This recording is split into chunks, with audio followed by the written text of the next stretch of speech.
ஏகோட்ட நிலையில கல்குவாரி மற்றும் கிராவல் குவாரி அமைப்பதற்கு எதிர்ப்பு தெரிவித்து இன்று மறியல் ஆர்ப்பாட்டம் நடத்திட்டு இருக்கீங்க. இது சம்பந்தமா ஏற்கனவே ஒரு தடவை சொன்னேன். நான் கல்குவாரிக்கு பசுமை தீர்ப்பாயத்துல பெண்டிங்கா இருக்கு. அதே மாதிரி கிராவல் குவாரிக்கு பர்மிஷன் கொடுக்கல, பட் கமிட்டில இருந்து அப்ரூவ் ஆகி வந்திருக்கு.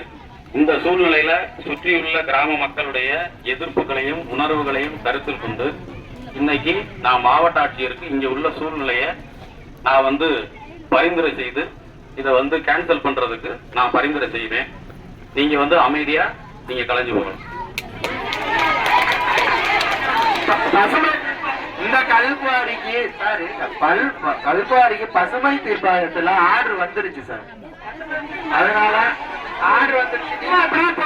சொல்லிட்டு அதிகாரிகள் கூட கலந்துகிட்டே போகாதீங்க. அதிகாரிகள் எப்ப பார்த்தாலும் பொய் சொல்லிட்டே போறது மொத்தம் வச்சிருக்கீங்க. காசு பணத்தை வாங்கிக்கிட்டு நீங்க உங்க இஷ்டத்துக்கு வேலை செய்றீங்க. அவர் பேசிட்டு மக்கள் பேசுறத என்னன்னு கேட்கணும்.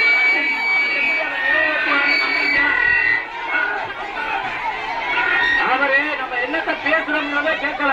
அவர் எப்படி இந்த பிரச்சனையை சால்வ் பண்ணுவாரு, தீர்த்து வைப்பாரு, எப்படி தீர்த்து வைப்பாரு? நாங்க பேசுறதே கேட்கல அவரு.